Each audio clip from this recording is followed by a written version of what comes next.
Good morning, DJ MV. I'm sure Charlamagne will be here in a second. It's Thursday! Yes, it is. The Grammys are this weekend, and they're in New York for the first time in a long time. And so everybody's in New York. There's like a lot of different events going on. So. That's right. So many different parties, so many different events. There's a lot going on. Yesterday, we had an event, Wealth Wednesdays at the Juice Bar that we own in Brooklyn. It was an amazing turnout. We had a great event. We were talking about couples and finances, and they say the divorce rate is very, very high due to well, the number one reason problems. that people get divorced is because of finances. Right. It's not even adultery. It's nothing like that. It's finances. So we were able to talk about that. So we were able to talk about that, and pretty much that's what happened. You know, Gia and I got together when we were broke, 15 and 16, and when we first started, she was making more money than I was, and then I started making money, and money never really meant anything in our relationship. Like, we didn't care. We've been broke, living in a basement, but when we made it, it never made our relationship. Yeah, it's a tool where we enjoy and we have fun with, but it never made our relationship. Oh, that's because the things, people like to call me cheap, and I'm like, no, I'm not cheap. It's just the things that matter to me are cheap. Right. You know what I mean? All right, and then in our household, the way we do money is we have a big pot. There's no her money or my money. And that was a big pot. If she wants to buy something, she goes and she calls me and then she buys it. If I want to buy something, I call her and the same thing. Everything in moderation, though. Come on. But it's important, even if you're dating and you're not married, it's important to have those money conversations, and it's hard for people to do it. Yeah. People don't like to tell other people how much money they make. They don't like to tell other people what their credit score is. Yes. They don't like to talk. Sometimes for people, they've had issues. It's embarrassing. Especially when you ain't got those issues. Right. You ain't got none, it's real difficult. But the realest thing that happened yesterday was a young lady came up to me and my wife last night, and last year I spoke to her mother, and she tried to commit suicide. And she was I think like 13, 14, tried to commit suicide. It was bullying. And I spoke to her. I went to visit her in the hospital. I didn't know the young lady, but her mom told me the story, and I just felt it in my heart. God told me to go see her, and I went to. So she came yesterday, and she wrote me the letter. So I just want to read this letter right fast. She goes, "Dear Mr. and Mrs. Casey, I was hospitalized in 2015 in Bellevue for a suicide attempt around the holidays.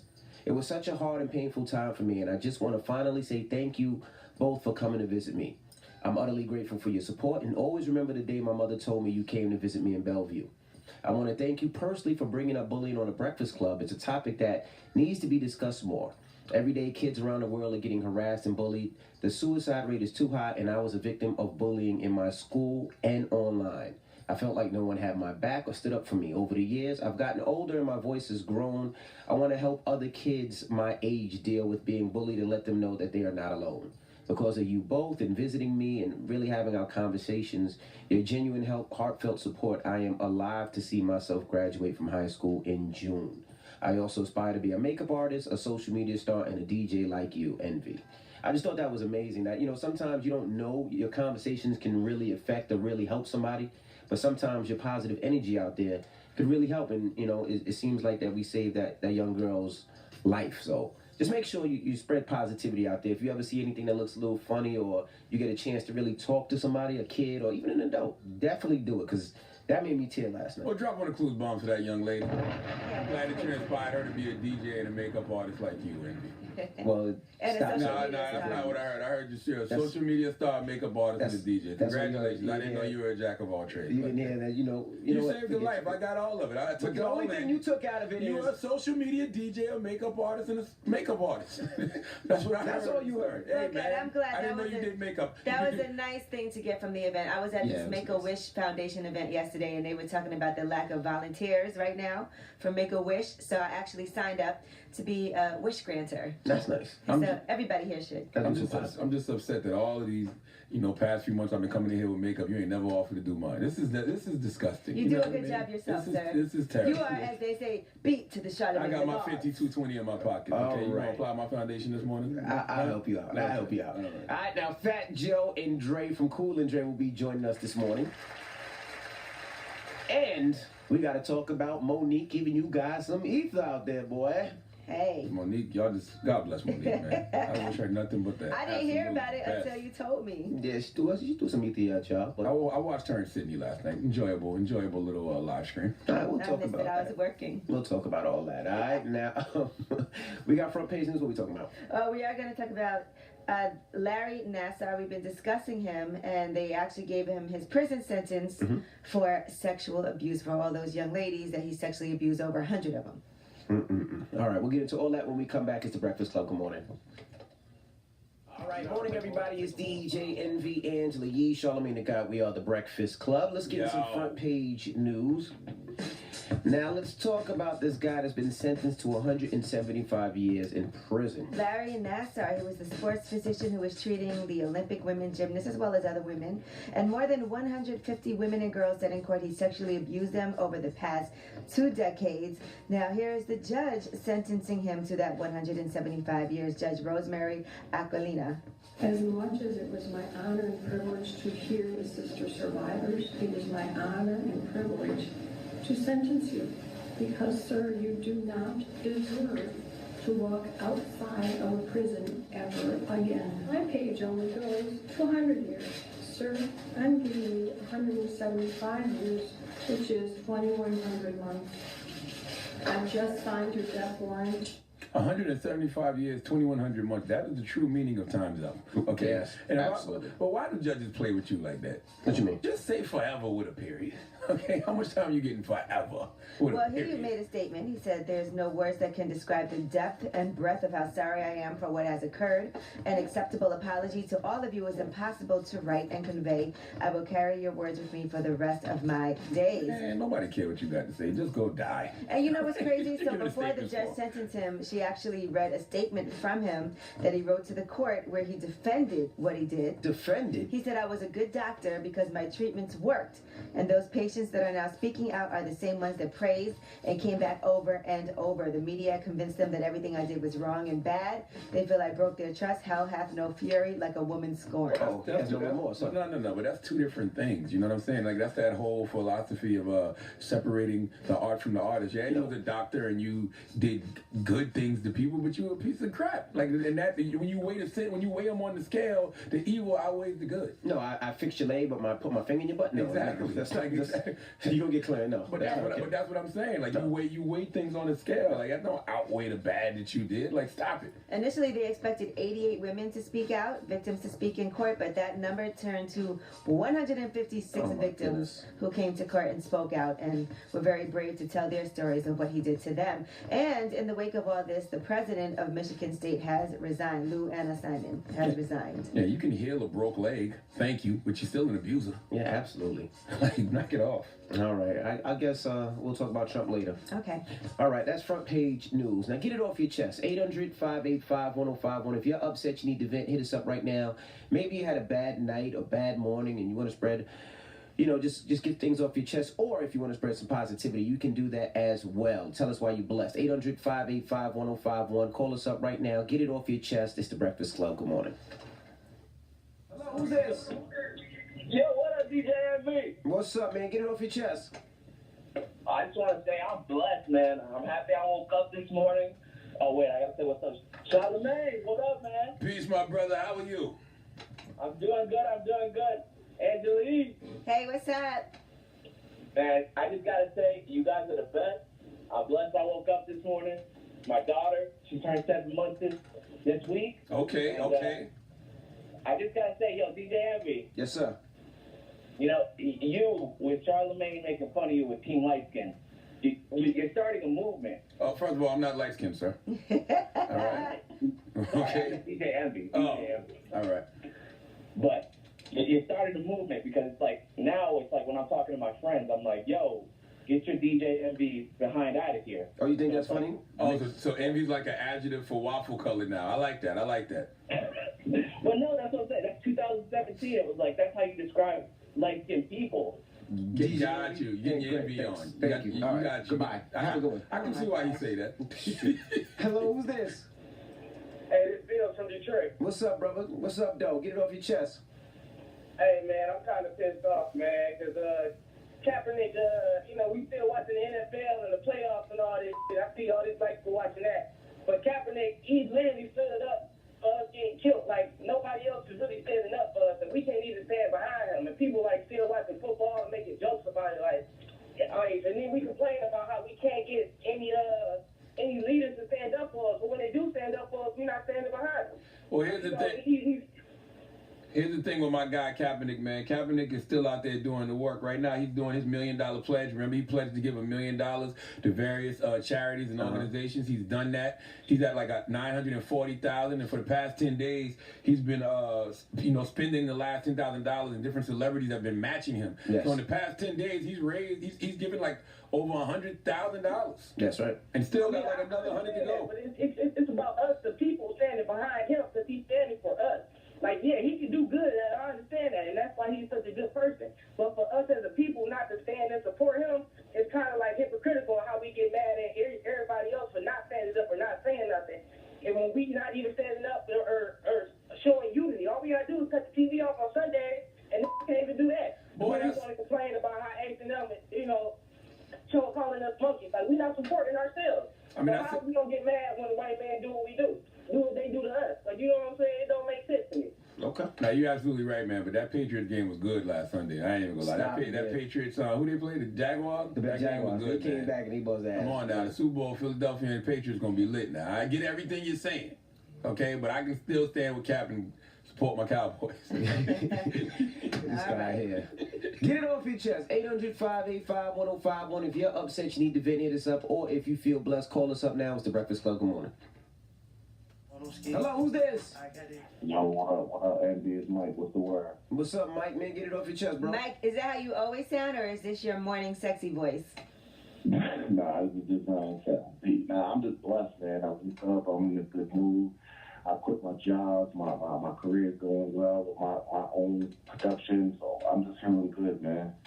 Word, love my brother. You showing gratitude early this morning. You are blessed. I was just listening to Maya Angelou, God bless the dead, on Oprah Super Soul podcast, and she just talked about she wake up every morning to just say thank you for it all, everything. I do that every morning. Me too. Hello, who's this?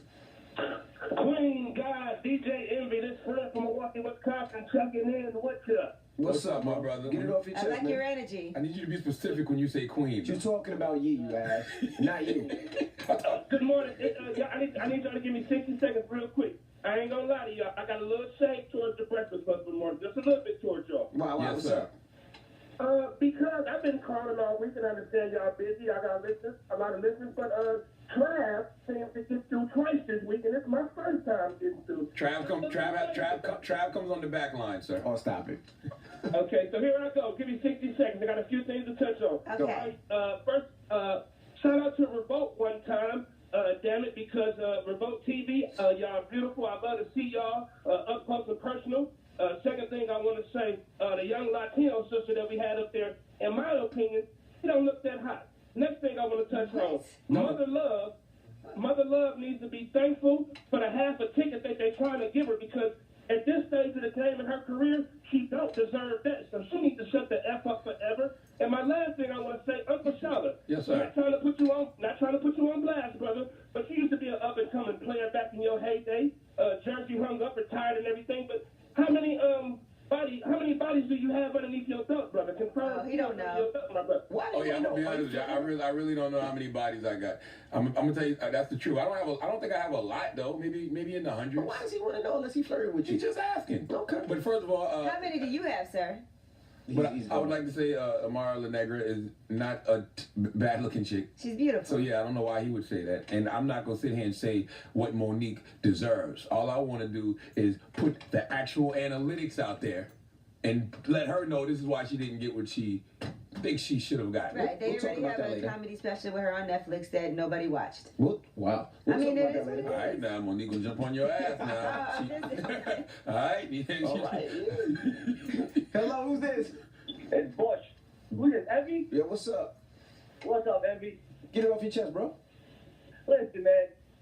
Kids nowadays, I understand people have feelings, kids get hurt, but they're too sensitive, man. I remember back in the day, high school, middle school, whatever it was, people made fun of you. You went home, you wrote down your jokes, came back, snapped at them. You get your respect. You know what I mean? You just can't, somebody bully you, you can't just fold up and curl. step back, get your respect up. Yeah, you learn. Stop bullying you. You learn how to get these jokes off. You learn how to fight. But I'm gonna tell you something. It ain't just kids, bro. We live in a very sensitive era. This is the most fragile era I've ever seen in my goddamn life. Absolutely. It's not just that you remember as a kid, you just had to deal with it in school. Now with social media, it feels like the world is making fun at you. But that's what I'm saying. Everybody's just getting too sensitive. It's annoying how sensitive people are. And I'm gonna tell you something else. If they're outraged about it on social media, usually it's not worth being outraged about. Right, I'm dead serious. If you see some outrage on social media, usually it's not worth being outraged about. You're right. And I want to salute Showtime too, because my iPhone 7 reminded me. I was hosting the boxing up front yesterday for Showtime Boxing. We was at Cipriani's, and it was really dope because they had like all the top boxers in the world: Danny Garcia, Deontay Wilder, Keith Thurman, Earl Spence. They all were there. It was like the Avengers of boxing. Dope. And they just announced all the fights for 2018, and I hosted that. So salute to Showtime Boxing, man, for that. All right. Well, that's get it off your chest. Now, we got rumors on the way? Yes, we are going to talk about Nelly. There are 2 more women who are accusing him of sexual assault. Oh, Lord. So we'll give you those details. Also, we'll tell you some great news for Tiffany Haddish. All right. We'll get into all that when we come back. Keep it locked. It's the Breakfast Club. Good morning. G-Easy morning, everybody. It's DJ NV Angela Yee, Charlamagne the God. We are the Breakfast Club. Now let's get to the rumors. Let's talk Russell Simmons.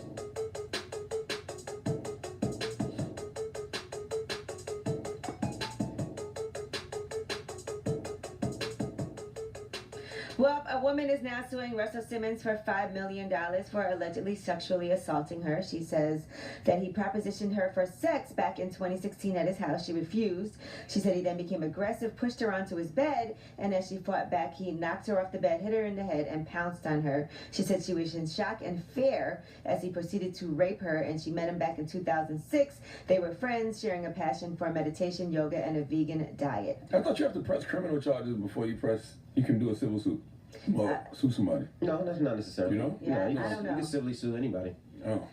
All right, so now there's more than a dozen women who have accused Russell Simmons of various forms of sexual misconduct. Would you, if somebody did that to you, would you go for the criminal or the suing first? If somebody sexually raped you, yeah. Raped me? Yeah, that's what she's saying. If it's rape, he gotta go to jail. Yeah, that's what I'm saying. I wonder why she's not pressing criminal charges. I don't know that she's not, though. We know that she's suing for that, but we don't know that she's not going to press criminal charges. Okay. So this is just what we know. She wants $5 million. She might be doing both at the same time. All right. In the meantime, 2 more women have accused Nelly of sexual assault in a lawsuit that was filed by Monique Green, who was the college student that who says that Nelly raped her on his tour bus after a concert. Now, these allegations are also included in an amended complaint that was filed on Monday by Monique Green's attorney. She's seeking damages for defamation and emotional trauma. She's also requested an injunction against Nelly and his penis that prohibits him from sexually assaulting female fans in the future. Why Nelly and his penis? I guess his penis is also involved with these assaults. Does Nelly's penis have a mind of its own? My goodness. Now, the first woman, Jane Doe 1, is a married mother and a U.S. military member. She says that Nelly assaulted her after a concert in June 2016 in the UK. The second Jane Doe says that he allegedly invited her to his room where he dropped his trousers, started masturbating, and tried to remove her top and told her, "You want this D, don't you?" And so these are new complaints that have been filed against him. Whew, it's a lot going on right now. So they named Nelly's penis and I'm confused with that. I knew you were going back to I'm Nelly's confused penis. that. You see me? Hold on. Did everybody in the room see me looking right at DJ Envy? I said, Envy's about to go back to Nelly's penis. Because I never heard that before. Have you ever heard that before? No. That's crazy. Well, you know what? I don't know. I'm confused. A lot of things we probably never heard before that are happening now. But it's things that I don't understand, I'm just going to say I don't know. Now, congrats to Tiffany Haddish. She just signed a first look deal with HBO. Drop one of Clues bombs to Tiff. She'll be developing new projects. Shout out to Tiffany Haddish. So congratulations. It's a 2-year contract for her. And she also just was on Drunk History, where she told a story. Basically, the premise of the show is on Comedy Central. You get the guests drunk and they narrate actual historical events. Here is Tiffany Haddish talking about Rose Valland.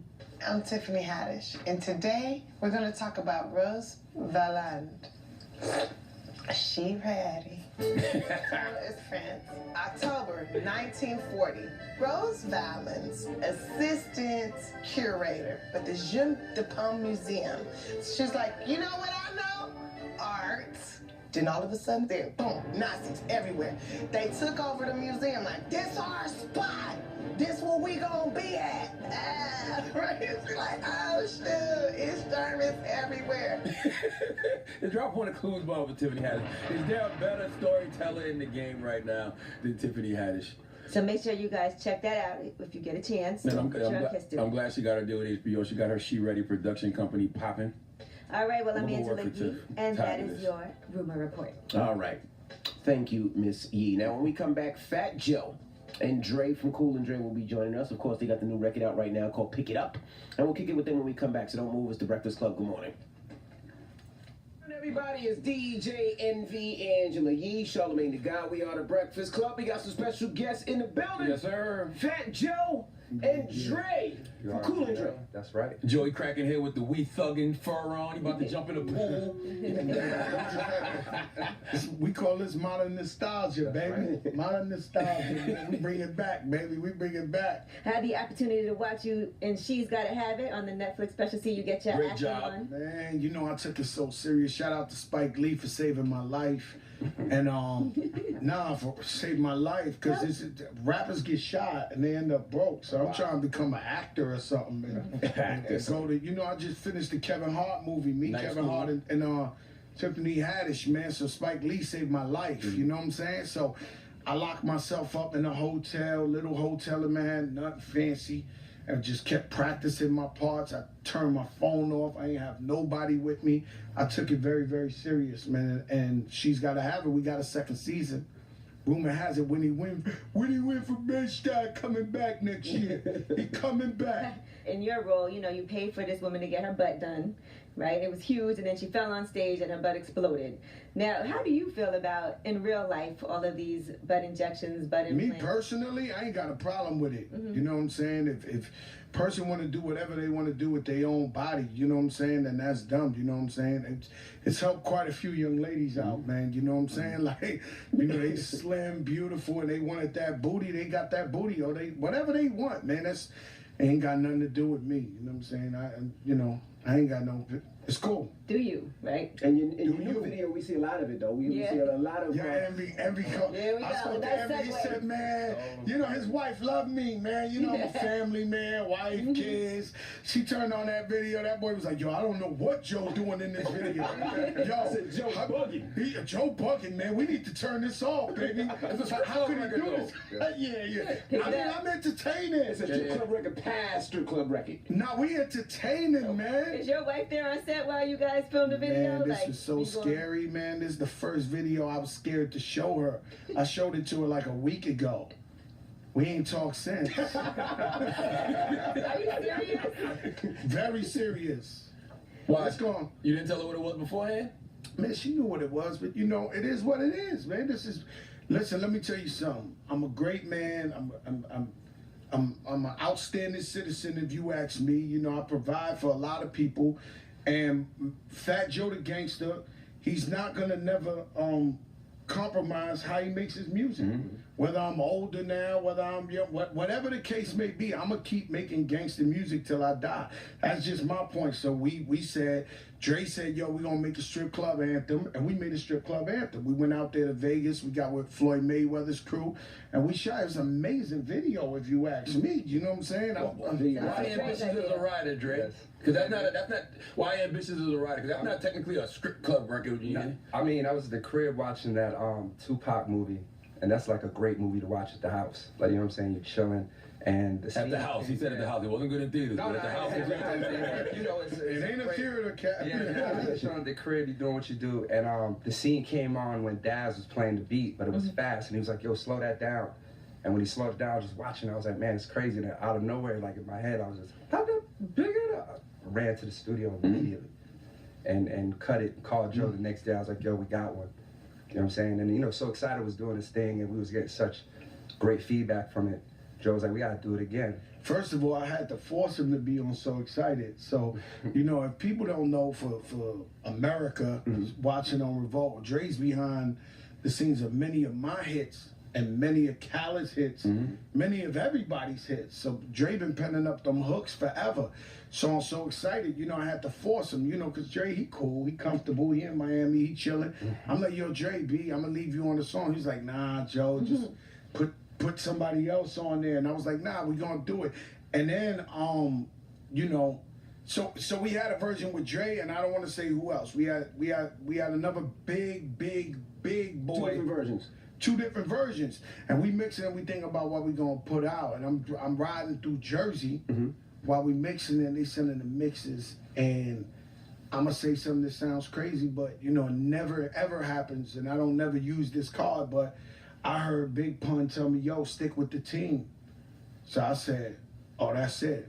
I was like, yo, Pun told me to stick with the team. I put Dre on there with top 5. Do you get those, I guess, revelations from Pun? I never get them. Really? I never get them. You know what I'm saying? So when I do get them, I listen. How'd you know it was Pun, though? Like what? I knew it was Pun, bro. Yeah. You know what I'm saying? So, you know, we had this same problem before. When I did Don Cartagena, Pun was on the hook, not Puff Daddy. And that was when Puff Daddy, anything he say, take that, was going platinum. Right. So I went and got Puff on the hook. And I remember I had not an argument, but Puff was like, yo, stick with the team, B. Stick with the team. We don't need Puff Daddy right now. And I was like, nah, it's Puff Daddy. I got to win, right? So nowadays, it was the same similar situation, and it came right back. The voice came back to me where it was like, yo, stick with the team, B. Stick with the team. And look, we did a whole album. Album is better than everybody's album. I just want you to know that. Real talk is, we are gonna dominate this year. Like, I bet my life on it, how we gonna dominate this year. If y'all wanna be the first to listen to the album, y'all can be the first. We gonna kill people this year. Like, this is a tough time for anybody who don't like Fat Joe or Dre. It's gonna be very tough for you this year. Did the artist you take off sound good on the record?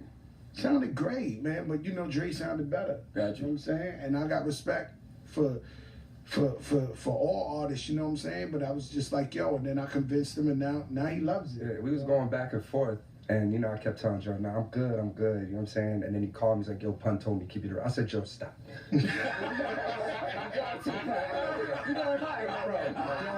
And he's like, nah, real talk. And I was like, you know what? I can't say no. You can't say no to that. Right. That's like somebody handing you a Jesus pamphlet in the street. You're not gonna throw it in the trash. You're gonna put it in your pocket. You might even read it. Exactly. So I just, you know, embrace the blessing. And since that, you know, we've been inspired. You know what I'm saying? And the people, the love we've been getting back from the people has been so amazing.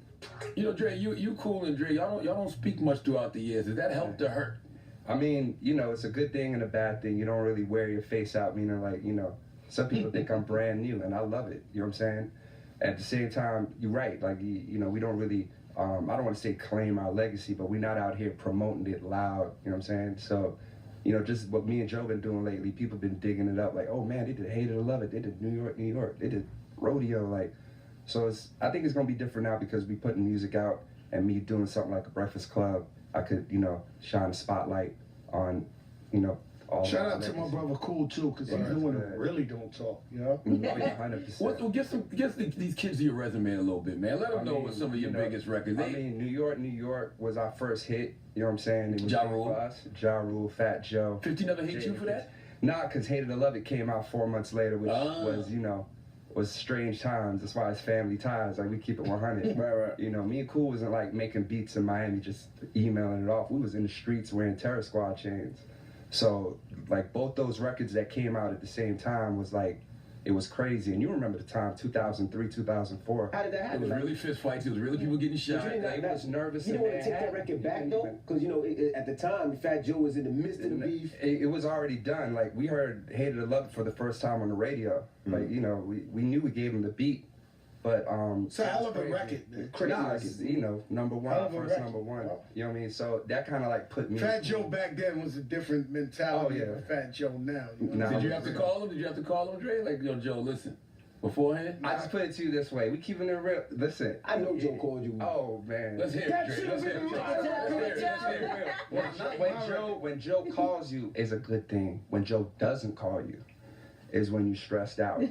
And let's just say both those records coming out at the same time definitely put a strain just on everything. And it's just, it is what it is. But you know, He didn't call you. nah, we ain't talked for a Did you good call him? 9 months. You know what I'm saying? But nah, of course we got back together. I mean, that's what a real relationship or a family is. To be able to go through anything and come on the other side. But you know, You have to reach What's out your to, you have to reach out to What's your him. recollection of how it happened? You have to reach out to him and say, Yes. hey, let's squash That it. time was Yes. bad for all of us, man, because you know, I'm from the streets, man, and I warred with some of the biggest warlords and drug icons you ever heard of in your life.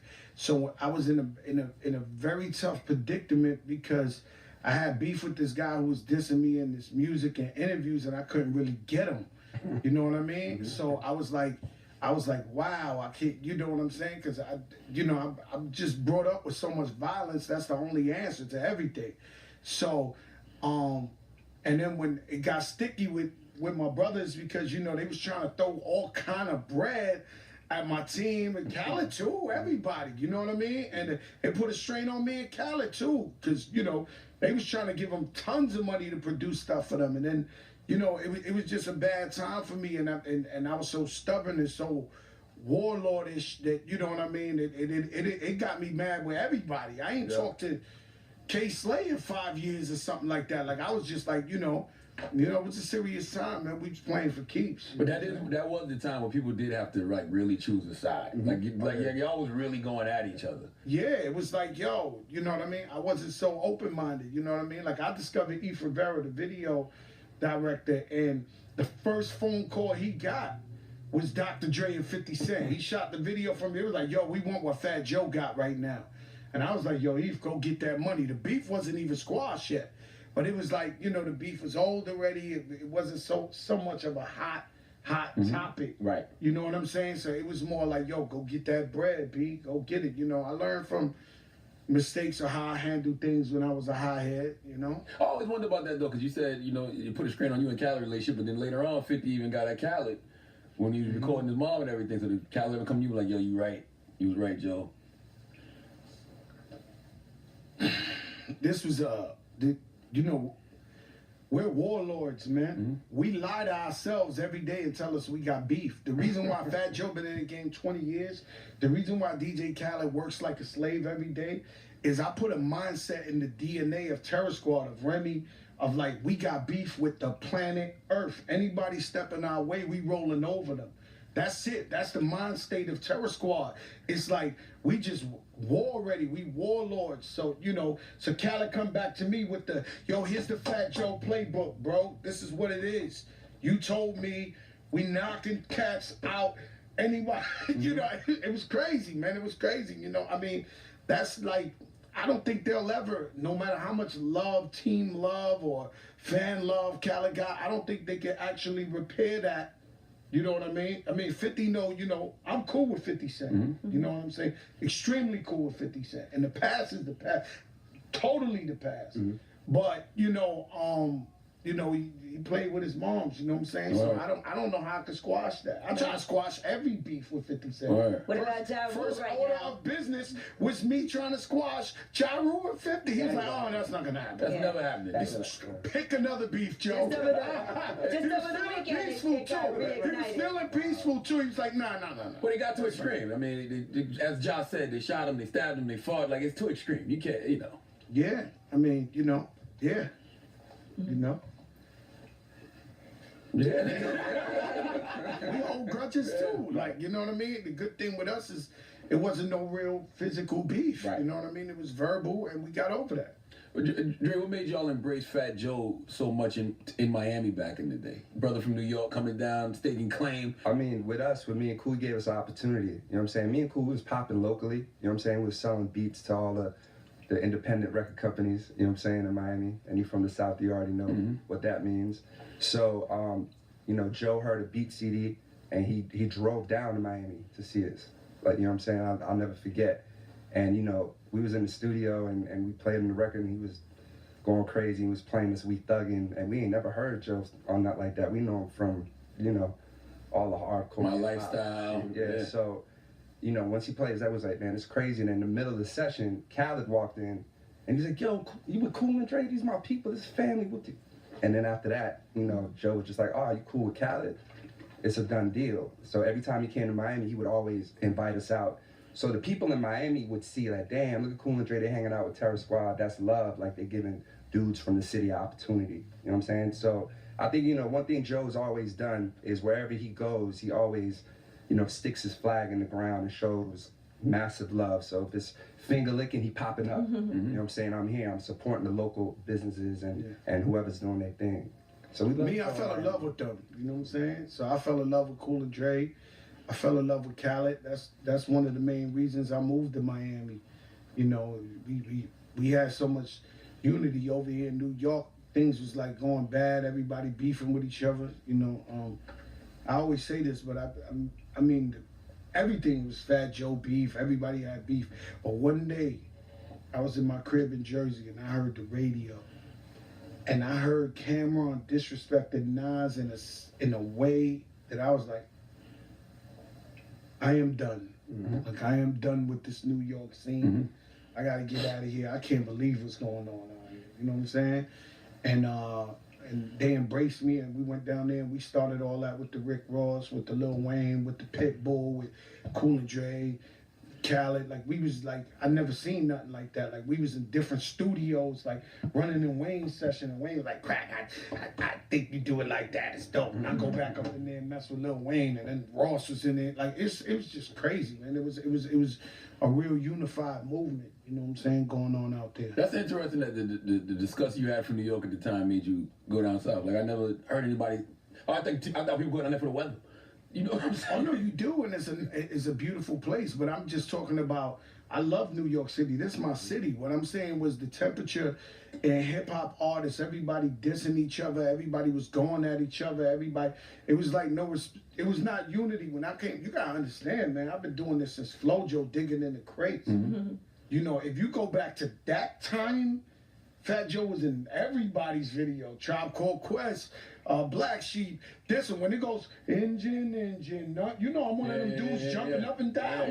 I'm in Daz Effects video. And they're like, we all was loud. Everybody was like, oh, everybody. And then to get it to a black cloud where it was like, everybody's warring with everybody. I was like, yo, this is whack, man. Like, to me, Nas is a rap god. I think the same with Cameron too. You know, it was just terrible, man. It was just, you know, believe it or not, underneath all these layers of violence and bad guy is a guy with a big heart who actually loves my people and loves, you know, all fellow artists and my New York City. It was killing me, B. I was just, I'm watching Mount Rushmore crumble. I'm like, yo, this is crazy. In this new song, you say F Trump. That's right. That's right. We see your skit. What made you want to do that skit? Well, there's so many things that made me want to do that skit. With Tiffany Haddish. What happened was, you know, I'm Puerto Rican. You know what I'm saying? I'm from the Bronx. I'm born in the Bronx, but my roots is Puerto Rican. And it just hurt me to see how they treated Puerto Rico like a third world country, and how Trump people was out there. They ain't have. They still people don't have power. They just getting power back and water. So we talking about giving $20 billion to build a wall. And they talking about it's impossible to give power to Puerto Rico. So we know that's not true, right? He went over there, he was throwing paper towels at my people like they cockroaches or something, and that was it. It was just warlord, you know what I mean? And we the voice of the people, of the voiceless, you know what I'm saying? Hip hop started with Grandmaster Flash and Melly Mel and all them guys making records like The Message. We gotta talk for the kids that's really getting harassed by these police out there, and they can't scream loud enough. We gotta talk about these issues, and you know, Trump, man, this is must-see TV, man. You know, he does Africa, he does Haitian. Shout out to all the Haitians in Miami. I mean, it's so disrespectful. I don't know at what level. I don't know what's going on, man. It's a government shutdown on the first year anniversary. It was 50 million people in the middle of the streets protesting this guy. It's like, this is terrible. This is the times we read about before we was alive, you know, the Martin Luther King days and all that. And it's weird because you got the jacket, the guy, Colin Kaepernick there, but you damn right. Damn right. That's the new American hero. Now, Joe, how is it coming along executive producing Remy's album? Well, her You album guys was pretty in the much. studio I did together? the hits, man. You heard the Pretty Brown. That thing going #1. Ain't nothing we can do about it. It's, I know Melanin radio. Magic. Y'all gotta understand when I make music, I make it as if I'm a program director of a radio station. I make music as I'm Thea. I'm sitting back like, I tell you, the ladies want this here, the fellas. That's how I make my music. So when I go into executive producing Remy's, man, wait till you see that video. And then the brown woman, they loved it. Yeah. The brown man, y'all gotta stop. You know, I'm watching dudes like throwing their feet like that. I don't know if that's so cool. Like, you know what I mean? But the ladies, y'all can keep posting y'all videos, Melanin Magic. Dudes like, man. Come on, guys, you guys have Melanin Magic too. Six-pack Melanin Magic. Like, yo, A scream is a scream, Joe. yeah, I know. We want the men fans, but you know, like, come on, man. Too much for my eyes, man. Everybody with Melanin Magic. But I know that Remy has a very strong sense of what it is that she wants to do in the studio. So are you guys bumping heads? Never. Never? You know what I'm saying? We once again, man, we just get in there. Do you know how stressful a session is with Remy? Because I start sweating bullets, screaming. I'm like a coach. We going bad. We gonna because you know she too much in love. Black love, papoose. He's there with roses on the side. Yo, what man? This nigga Uzi in, man. Get out of here, man. No, she's on probation, parole. No. I'm like, yeah, we joking, but I'm just saying, yo, man, we going bad. We all ready, man. So I gotta sweat bullets. I gotta go bad, and then she go in that booth and she kill him. She got some of the most amazing verses I ever heard, man or female, on that album. Remy gets busy. She got busy, you know what I'm saying? So, you know, I mean, I'm proud of her, and we gonna see what it is. Is it worth putting out albums nowadays? Or the single game better? Yeah, you know, we put out, the single game is way better, but we put out a body of work every time. You know, I got a big Cocker Spaniel thing in my head where I think about the future. I think about 30 years from now. I think about 40 years from now when people come back and they look at a body of work. And right about now, if I go on this run that I'm about to go on right now, Fat Joe, one of the greatest of all time, hands down. You can't even talk about this, man. This, like, I mean, like, in Why you contention. don't think you won now? No, I'm just saying, I'm about to be in contention Talk that talk. for a unanimous decision to knock out the ring. Where the biggest hater sitting on a stoop in Bed-Stuy, Brooklyn, got no choice to be like, yo, let me tell you something, man.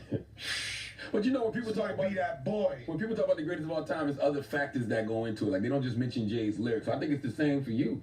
Like, you look at all the people you put on. That's real. Yeah, we did everything from street basketball. You know, my record as a coach is 99-1 at the Rucker out there. Who's the one that What's the one game you lost? We beat them the next year. Don't worry about them guys. We don't even know. We don't see them guys. And they jerked us, if you ask me. You always sound great on old Dr. Dre production or Death Row production, should I say? Well, we got something we call a modern nostalgia. That's right. Where, you know, we took like Don't Look Any Further and we made it So Excited, and now we got Pick It Up. I mean, stay tuned. The temperature's changing to where we take some of the old, but we make it so hot that the youth vibe with it. You know what I'm saying? So we call that style of music modern nostalgia. I always wondered, did Dre ever reach out when he heard you in Pun back in the day when y'all body deep cover? Did he ever like, yo, let's do a real one? I technically ain't never really meet Dr. Dre like that on a one-on-one basis, but I know every time he gets around people be telling me like, yo, he be like, yo, Fat Joe, boy, that boy, you know, he always bigs me up at meetings or whatever. You know what I'm saying? I mean, we got to connect. Now, I told Scott Storch, but you know, sometimes people don't like to connect you with the billionaires like that. But they be like, yo, hold up, Joe, let me see what they doing right now. Yeah, Joe, you know what I mean? That's the plug. Dr. Dre the plug, man.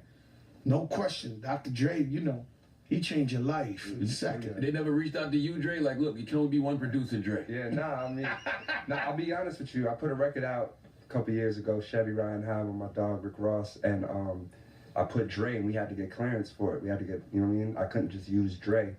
And that was your first feature? That was like, yeah, the single I put out. Wow. So, you know, he gave me his blessings, and you know, this was right after we did Hate It or Love It. You know, that's the game, that's his artist, and he mixed it. So he was like, nah, you know, I fuck with your music, I really like what you're doing, so you good. Why did you decide to do a podcast? You know, we built the whole tunnel, the Chapo Tunnel. I seen it. The tunnel going from Where is from Texas to it's in Manhattan. Now, it was in Queens last week. Travels. To travel. Gonna be traveling to Atlanta soon. Mm-hmm. You know, I mean, you know, I just was like, yo, you know what? Everybody always told me to do a podcast, and I was just in Rock Nation, and Daz was like, yo, man, you know your personality, man. You need to do one. I was like, yeah, but you know it takes a lot of time. But I actually had a great time. I interviewed Swiss. And you know, people talking to me about stuff they would never talk about. So, you know, we talking about Swiss. We talking about Swiss, his wife. You know, Swiss is crazy, B. Like, I don't know if y'all got Instagram like me, but this guy's really roller skating with He's roller skating with his moms in the house. Past $5 million art. I know Swiss from the South Bronx when he used to stick up bodegas. It blows my mind to see these things. I'm sitting there, stay on, good times. Him and his mom. I'm like, yo, this is incredible. And he's a great dude. Like he's a phenomenal, great person. Phenomenal dude. I interviewed the Locks. I interviewed Casanova. I love that record. It's my favorite record on the streets. My favorite record. That's so New York, you know. Punch you in the face, motherfucker. Now I knock your teeth out. I meant to tell him that you and 50 Cent on the remix of that record, that's a New York's dream. But I'm with it. Joey Crack cut you in the face, punch you in the eye. He's got enough recollection that he can still write. It's been enough for that. Nah, that would be real hard, man. You know what I'm saying? But Casanova, I just love him as a person. I watched him. You know what I'm saying? He reminds me of me. You know, when I first came out, you know what I'm saying? I be with my wife every day. You know, I'm trying to stay out of trouble because I come from where I come from in the streets. So when I said I'm going into the rap game, you know, I said, yo, I'm going to stay out of the trouble as much as I can. So same thing. I see him with his little wifey. He be everywhere.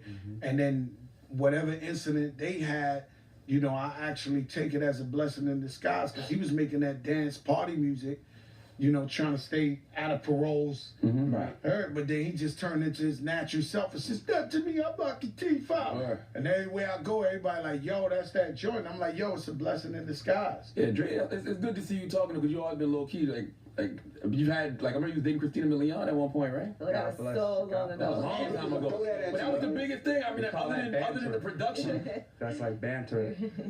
Was that too much for you? Like, that's too high profile for you? No, I mean, you know, in life you live and you learn, you know what I'm saying? I've never been one for all the lights and all that stuff that come with it, but you live and you learn. We got love for everybody. We got love for everybody. That was a tough one for you, I remember. We got love for everybody. What are you talking about? No, I remember like... Wait, how long ago was this, guys? I don't remember how long ago, but I just remember, I don't know where I was working at the time, but I remember that's his girl. So when somebody talks about his girl in a disrespectful way now it's not just Christina's problems, it's now Dre's problems. So I just remember Dre having... While it was going on. Yeah, Dre having them. Yeah, I can't remember where I was. Clearly it was Miss Jones. Nah, it wasn't. It had to be. I think it was a man. It wasn't he wouldn't have came at Miss Jones. Oh. Nah. But it was somebody. I can't remember.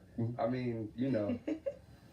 Give thanks, man. Give thanks. We moved on so much. We ain't mad, but, you know, of course, that was, you know, a different experience for me. I moved low key, and Joe will tell you that. You know what I'm saying? And after that situation, I really moved low, like 100%. Good lesson learned nice and early for you. I don't want to be in the spotlight like that. Yeah, I mean, but guess what? You know, it comes with the game, so you gotta know how to deal with it. So the way I dealt with it, you know, you could look at it as a positive, negative. I'm here on the Breakfast Club. When was the album drop? Well, the album don't drop till maybe like spring. Okay. We're gonna let Pick It Up do what it do. You know what I'm saying? And hopefully your wife starts talking to you again soon. It's hard out here, man. It's hard. I'm telling you, it's hard out here, man. You know what I mean? But you know, it is what it is, man. I love making a certain kind of music. There's nothing I can do about it, you know? I gave my life to music, man. That's why I've been here so long, you know? Now you got and the acting thing going. Yeah, that. Please save my life some more. Spike Lee. Spike Lee, thank you for saving my life. We thank y'all for joining us. Nah, I appreciate it. Fat Joe, Dre. It's the Breakfast Club. Good morning. Yes, crew. Morning, everybody. It's DJ Envy, Angela Yee, Charlamagne the Guy. We are the Breakfast Club. Today is Take Your Friend to Work Day. Yes, we have my friend Janae from Bossip for Take Your Friend to Work Day. Hey, Janae. What up, Janae? Drop on a clues bomb for Janae, damn it. We just made that holiday up. Take Your Friend to Work Day. Yes, Take Your Friend to Work Day. Why not? Where do all these other holidays come from? I don't know. People make them up. Well, they're all more relevant than Jay. I knew you were going to say Let's get the rumors. Let's talk. Monique.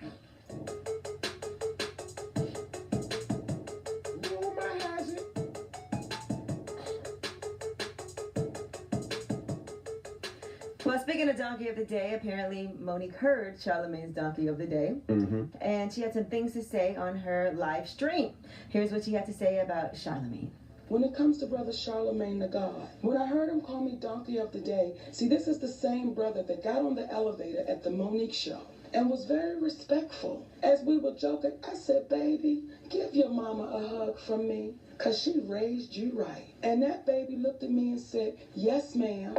And we had a beautiful moment. So to hear this young man call me a Donkey of the Day, I would say to him, why do you have so much hatred towards black women? Jesus Christ. Oh my goodness. Goodness gracious, Charlamagne. That story Monique is telling is from 2007. So you were at a Monique show. I was not at Monique's show. And you over here giving her I was not at a Monique show, okay? It's funny that she remembers that, but that's when I was working at WBLS in New York with Wendy Williams, and it was her and another sister on the elevator. But I just don't understand how you can say I was nice and respectful and give regard to my mom, but then the sharp turn is I hate black women. You don't like just black because women. I gave you Donkey of the Day? How does that work? All right, well, I gave Jay Holiday Donkey of the Day let's yesterday. finish the rumor. And you Does don't that mean like I black hate men. irrelevant R&B singers? You hate black men too. All right, well. Here is Monique defending her relevance because she says that she has gotten so many nominations and she is the most, what is it? What was the title she gave herself? Most decorated comedian Most decorated comedian alive. And when you have people that say about our relevance, see, there was a woman named Moms Mabley. I don't want y'all to forget her. They spoke about her brilliance. They spoke about all that she gave to the world of comedy and to the world at large. They spoke about this woman, how she was just a genius. But what they didn't speak about is she died broke. Not because she squandered her money. See, they'll make y'all believe we dumb niggas. And these don't know what they're doing with their money. And see how long? No, it's just that we don't get the monies we're due. Man, this don't have nothing to do with brilliance. It's got to do with business. I don't think Amy Schumer is brilliant at all. I don't think she's funny at all. But to sit here and act like she didn't have a 50-city world tour that was selling out and act like she didn't have a $141 million movie in Trainwreck, come on, bro. And Kevin Hart's doing excellent, and he's getting the money that he's due. Come on, man. This is business. This thing got nothing to do with brilliance. Now, I'm not gonna lie, they definitely undercut Monique, but you Tiffany have to Haddish negotiate. is doing really well. You have to negotiate. Right now, she's getting all kinds of great offers that she deserves. All right, well, she also had something to say about the other brother and sister on the show. When you hear my sister saying, are you out your mind? She's only worth $2 million. And that's our sister from the Breakfast Club. I'm not sure of her name, so I don't want to say it because I don't want to say it wrong. But she's on with Charlamagne and the other brother. Charlamagne and the Dominican brother. She didn't say Dominican brother. She said Charlamagne and the other brother. Now, She didn't say Dominican brother. Now, let's flash back to what was actually said on the Breakfast Club by this sister and the other brother. And I do feel like if you think it's low, then somebody has to negotiate, or you can always turn the deal down. And I do feel like $500,000 was a low number. How much would you have given Monique in 2018? I mean, in comparison, maybe I would have given her $2 million. All right. I'm not a Netflix executive, but I don't think if I said it as harshly as she said I said it. Listen, I have nothing but love and respect for Monique. But when it comes to this Netflix situation, my whole opinion on that situation is based strictly on analytics. Nothing more, nothing less. If you can't understand why Amy Schumer got more money than Monique, then you simply don't understand business. And just one last thing, you don't have to take the deal. Not at all. If you have people that are also going to be doing a bidding war for you, you can go to HBO. There's all kinds of other outlets. You can go to Showtime. You can do a special on Amazon. I actually said that during Donkey today. I'm like, I never told her to take the $500,000. Right. If you feel like you're worth more, then you go somewhere else and get more. But if everybody else is giving you around that same price point, are you going to scream race and gender bias everywhere you go? That's all I'm saying. Yeah, I think the main thing is, put in the work of doing a whole entire nationwide tour, get it up, produce it yourself maybe and sell it, and you'll get more money if you do that. It's already packaged and ready to go. I want her to get Joe what she's Coy worth. did that. Absolutely, but she has to negotiate it, and if they are low blowing or low bidding her, I should say, go somewhere else. How about don't ask the white man for nothing? How about set up a 10, 15 city theater tour and sell it out? And then, your value goes up in the eyes of those people like that. Absolutely right. And if not, who cares? You still got the coin. Right. From the arena tour, the theater tour, whatever you want to do. Or, you know what? Start your own digital streaming service and produce it yourself and put it on there and get millions. God damn. Yeah, you're right with Jesus Christ. It's a lot of work. You're streaming now. Yeah, me? All right. Christ. All right. This brother and sister will support it. There you go.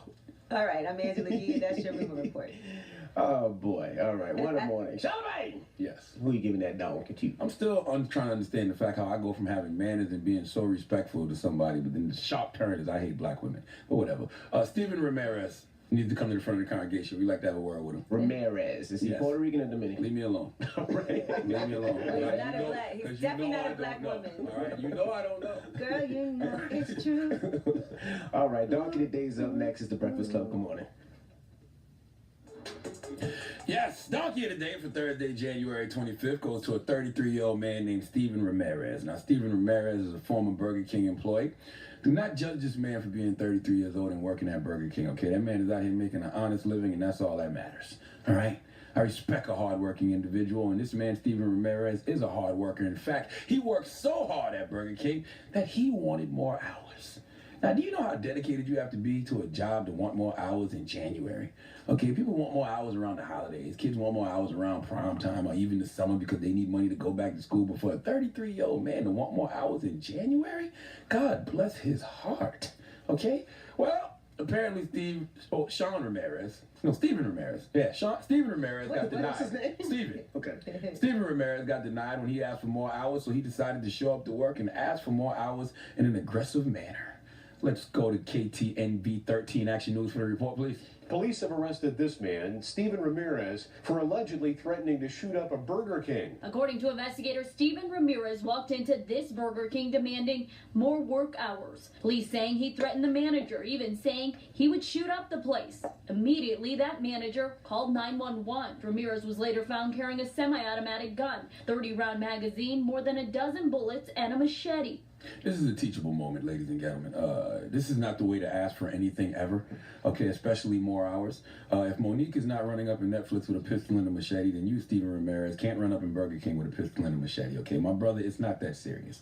Now, I know you're hearing this story and you're thinking, wow, what a donkey. But not only is Stephen Ramirez getting donkey of the day for running up in Burger King with a pistol and a machete and demanding more hours, he's getting donkey of the day for thinking this was going to work.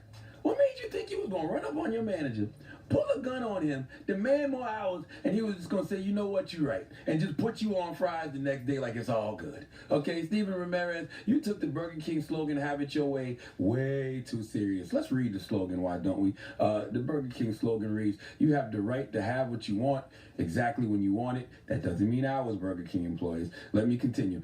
Because on the menu of life, you are today's special and tomorrow's and the day after that. And while you get to drift, yes, that's right, we may be the king, but you, my friend, are the almighty ruler. See, clearly Stephen Ramirez loved working at Burger King too much, and clearly he took that have it your way motto to heart, and now he's being held at Clark County Detention Center on charges of carrying a concealed weapon without permit, carrying a concealed machete with a permit, and possessing a gun by a prohibited person. This is what happens when you attempt to have it your way, and that way is the ski mask way. Have it your way. Have it your way. Have it your way at Burger King. Oh, good. Give Stephen Ramirez the biggest Seahawk, please. Yeesh. I just don't understand why you thought that was gonna work. I don't either. Like that's not gonna work. You're not gonna pull a gun on somebody and they're gonna, say, you know what, cool. You get 10 more hours this week. See you tomorrow. Not gonna happen. All right.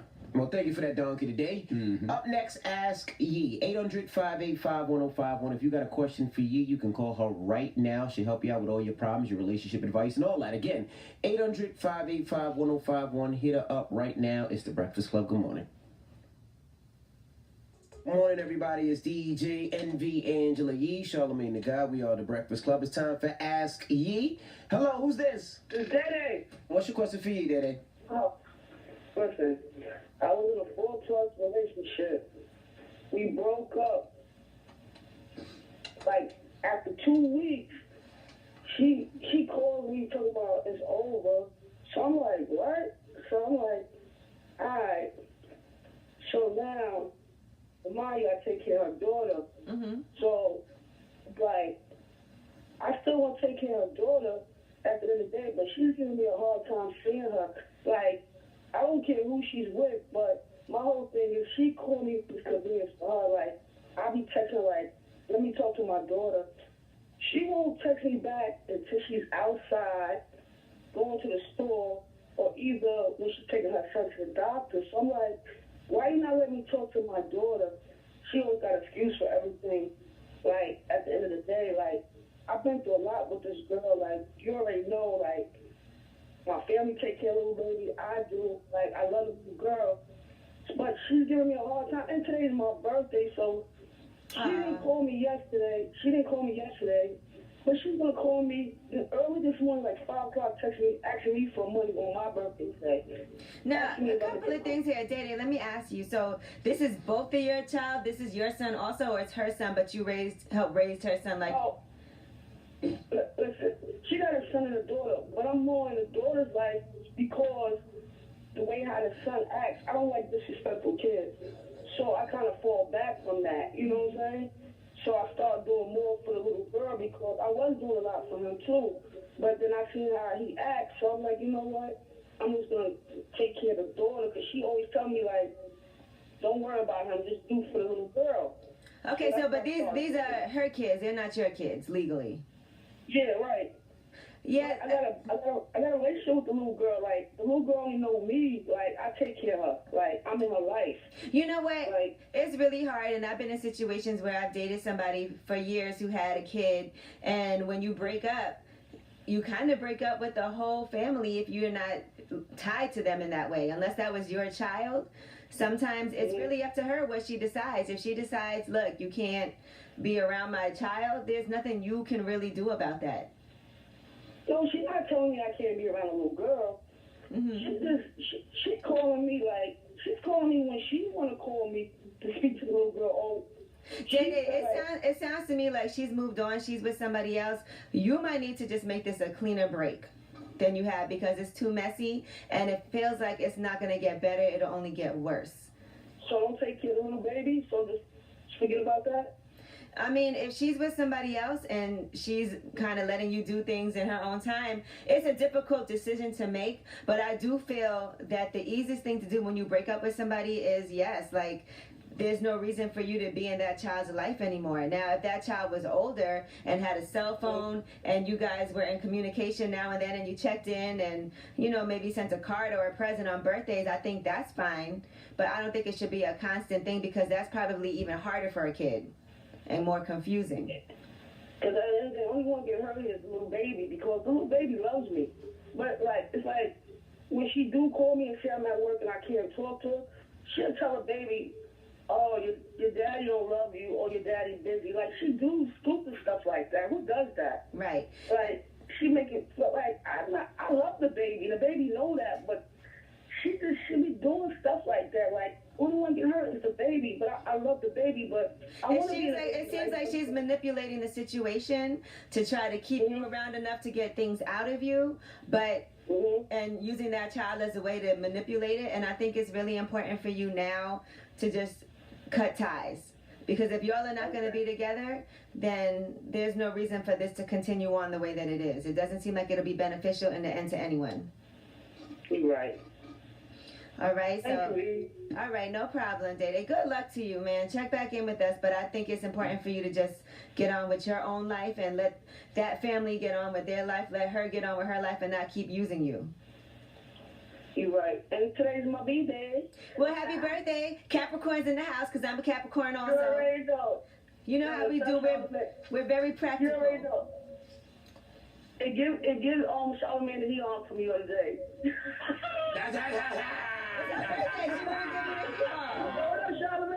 What's up, baby? Hi, mama. What's good?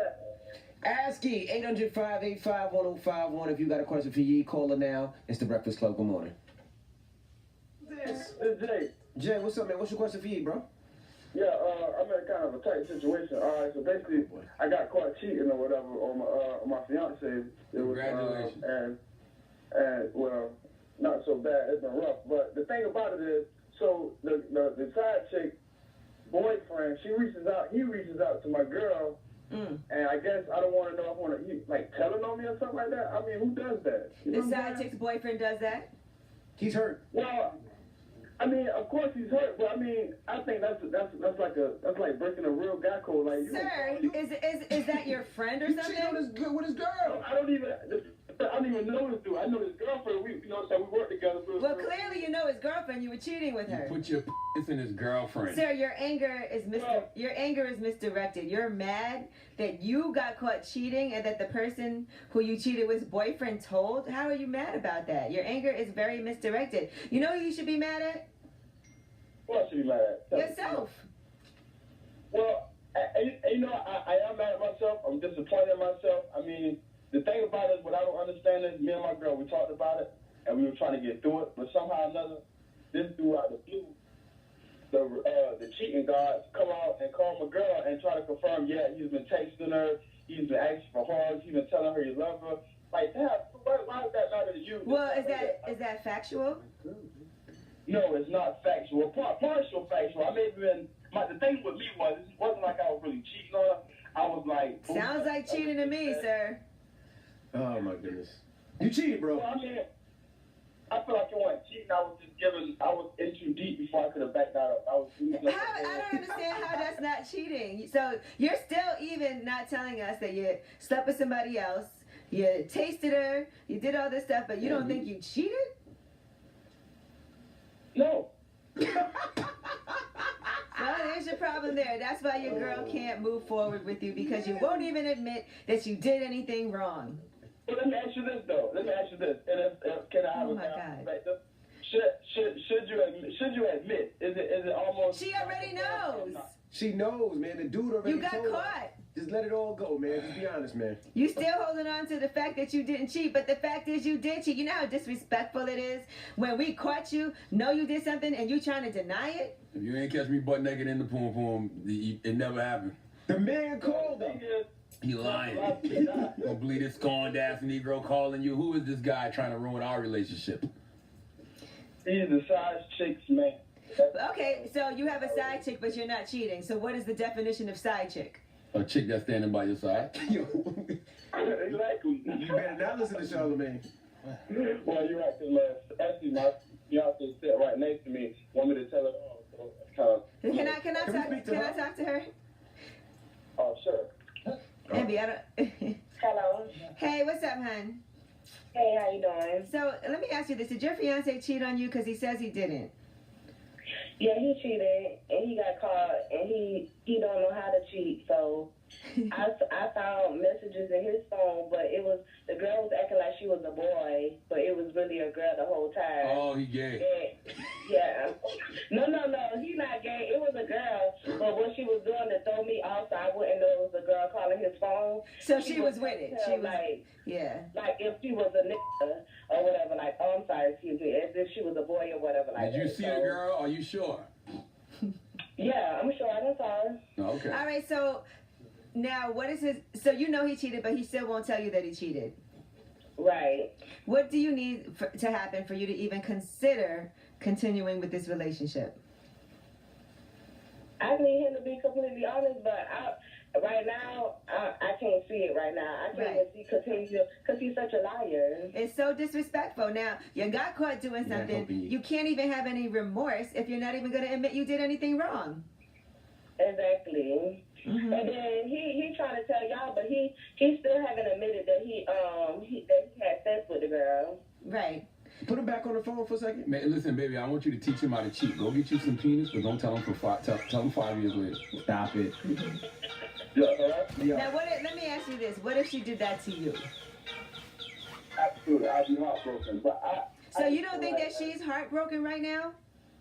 Yeah, I understand she's heartbroken now. I apologize. Like, the more... When are you going to stop lying, though, so that you can show that you're on the path to becoming a better person? You got to be honest, bro. It's not going to work because she doesn't believe you, so you got to be honest. How can I be with somebody that's lying to me, to my face? You don't even have my back. Be honest. All right. Appreciate that. Let me hear you tell her. Nah, I wouldn't tell her right now, Boy, just in case it don't go right. Hey, boy. Hey. Appreciate it, brother. Don't you do no. Hey, you know better than that. You know better than that. Can you put it back on the phone one more time? All right. Lot to you, Dodger. See how he playing? Now listen. If y'all get off the phone and he decides to have a heart-to-heart and he tells you the truth and tells you what really happened, will you give him another chance? No, she don't know what she's gonna do Stop. yet. She can't answer that. Stop. I can't answer that. She can't answer that. Listen, if Beyonce can forgive Jay-Z, then you can forgive Jerome. Well, if Jay-Z can admit he did something wrong, Beyonce and Jay-Z is on a whole nother level. We know that, but I ain't with the Don't listen to that. Listen, I just told he you has to have an honest conversation, and you can't even consider moving forward until that happens. Until he's ready to come clean and be honest with you, all bets are off. He sounds like a good guy with a great job and a good credit score. He sounds like a damn liar, though. And he seems like he loves you and honest. So you should, just talk to him, have a nice conversation. But tell him he's just got to at least come clean and be honest, and you can't even determine anything. Until that happens, you don't even think you did anything wrong. Yeah, that's what's gonna happen. I'm really good on him right now, though. That's how my mind thinking right now. So he's scared to lose you. So he can't be honest, and I'm scared that I'm gonna be just following in something that is gonna be a continuous pattern. Pattern. He might end up doing this again. Why do I gotta tell you what you already know? All right, you guys, this is Ashley. Can y'all shut up? You ain't telling her nothing. All I need you to do is just keep us updated. I want to hear how this all turns out. I'm very interested, so we're going to revisit this. But you guys have this conversation right now and tell them, stop the BS lying. I will. All right. Thank you. Good luck, mama. Thank you.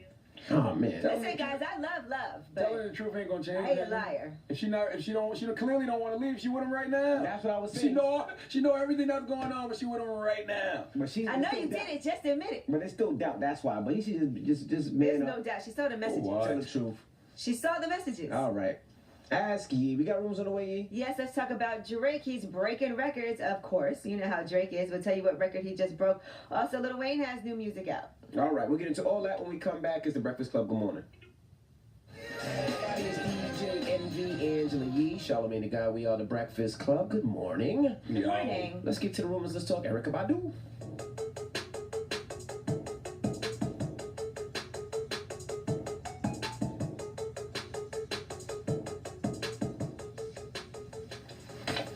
All right, well, Erykah Badu recently did an interview with Vulture, and she talked about a lot of things. And one question that the interviewer asked her was her opinion on this larger discussion happening now. David Marchese, that was the interviewer's name. About whether we can separate the art from the artist. And he asked in particular about XXXTentacion or Fela or Louis C.K. or Bill Cosby or whomever.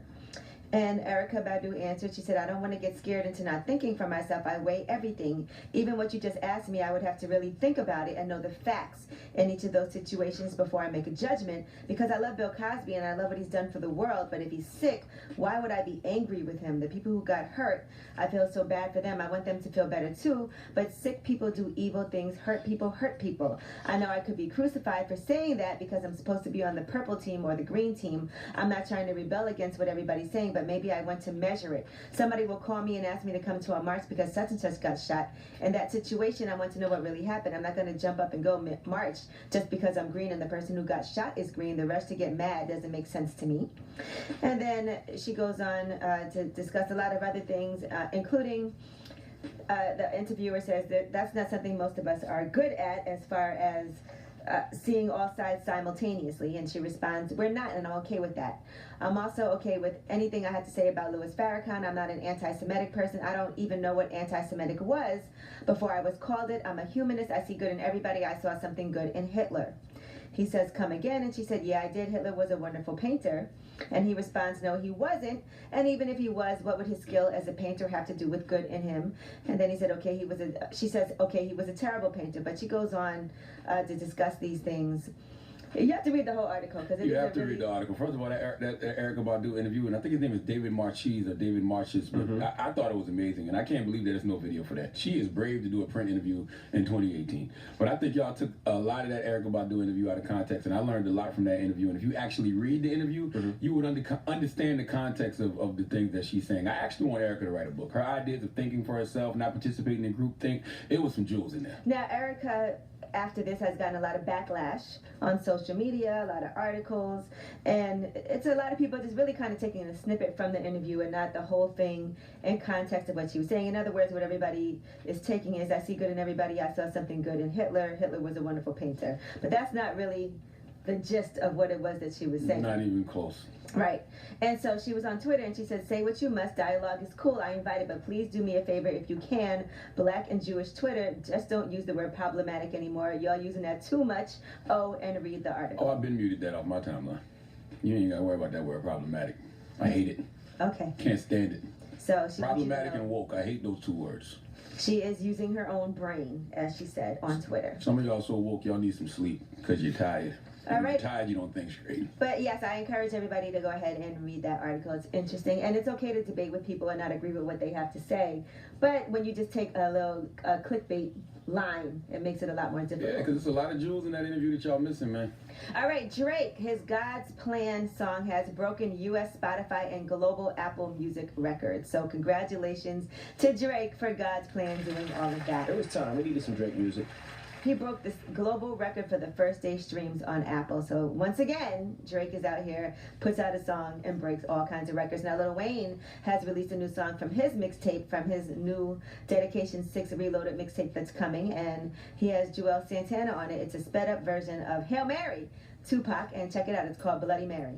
Suicide, it's a suicide. Tell them seeking you will find, cause I'ma lose my mind. Kick back in the ass, then give them my shoes to shine. It's do or die. I come from where we used to crime. The ooze and nine, more important than school supplies. The booze is dry. Onions and the food is fried. The news is lies. The pigeons is too spook to fly. The rules denied. All the toughest goons is mine. That's Tuncha slime. They kill you, ain't go do the time. We unified. I like Lil Wayne like that. Yeah, I gotta Sounds listen good. to that one. That I was like nice. Weezy like And that. you guys like Family Feud too, right? Yeah, well, no, I like That's Drake's right. part in Family Feud. I like Family Feud. Right. I really like God's Plan though. God's Plan is really dope. Yeah. I've been working out to that record, and Wayne sounds dope there. I'm gonna go check that Wayne record No out. auto-tune, That little he's sample just- I just heard. And some new music also. Snoop Dogg has a new album coming out, and he's doing Snoop Dogg Presents the Bible of Love. So it's going to be a gospel album, and he's going to be performing at the 19th annual Super Bowl Gospel Celebration that's going to be happening, Hey, which man. is also going to be hosted by Yvonne Orji from Insecure and Pastor John Gray. They're hosting that event. That's where Russell Wilson is going to get the first ever Faith in Action Award. And Larry Fitzgerald is going to get the Lifetime of Inspiration Award. So yes, Snoop is doing the Bible of Love. Dropping a clues bomb for Snoop Dogg. There's nothing Snoop Dogg can't do. Snoop Dogg rap name should have been Chameleonaire because he can blend in anywhere. He did country, he did Jamaican, reggae, West Indian music, he did regular music, and now Regular music. gospel. All right, well, I'm Angela Yee, and that's your rumor report. We covered a lot today. All right, thank you, Miss Yee. And shout out to Revolt. Revolt will see you guys tomorrow. Everybody else, today is Alicia Keys' birthday. So let's start the mix off with some Alicia Keys. Let me know your favorite Alicia Keys joints. We'll get on some Alicia Keys music. So happy birthday to Alicia Keys, and shout out to the homie Swizzy, all right? Let's get the mix popping at DJ Envy. It's the Breakfast Club. Good morning.